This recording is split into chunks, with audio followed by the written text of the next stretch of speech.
Japanese siomai at chili garlic mga kabarang. Tara magluluto tayo ng chili garlic ni kabarang. Solid ang nito mga kabarang, grabe. Ayan ang Japanese siomai. At ayan na nga si kabarang. Ito nga pala, nalinisan ko na yung aking siling labuyo at mga bawang mga kabarang. Be-blender na natin mga kabarang. Pag-separate natin kasi masyadong marami yung bawang at sili natin. Canola oil nga pala yung gamit ko mga kabarang. Ayan. Lalagyan mo ng mantika habang bine-blender mo kasi mahihirapan yung blender. Pero hindi pa rin nakaligtas yung blender sa akin mga kabarang. Nasira yung blender na yan. Maya-maya lang yung mga siling blender ko. Hindi lahat na nadurog. Ayan yung first batch ng sili mga kabarang. Ayan.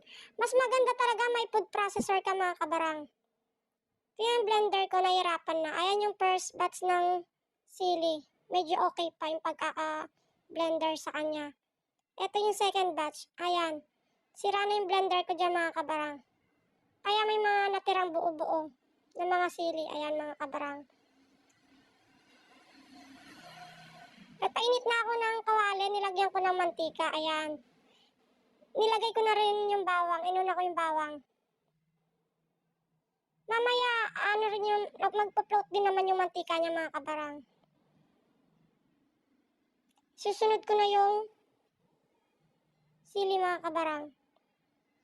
Ayan. Mukha lang siyang konting mantika pero mamaya niyan, aangat na yung mantika mga kabarang. Ayan. Haluin lang natin mga kabarang. Huwag nyo hintuin nyo sa paghalo kasi madaling masunog.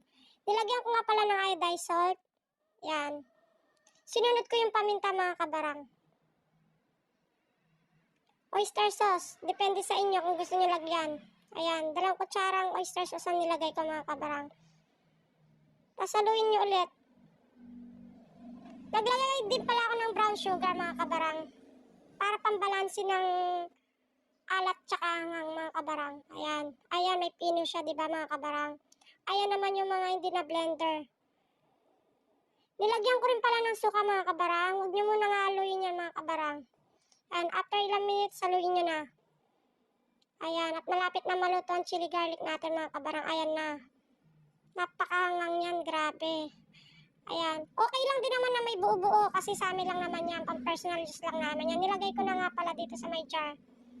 At ayan na nga mga kabarang. Nag-steam na ako ng Japanese siomai. Ayan. Napakasarap ng siomai na yan mga kabarang. Favorite ng mga anak ko yan. Ayan. Tapos naglagay din pala ako ng toasted garlic mga kabarang. Ayan. At ayan na nga. Tikiman time na mga kabarang. Solid yung hanghang niya mga kabarang. Grabe. Favorite namin yan. Wow.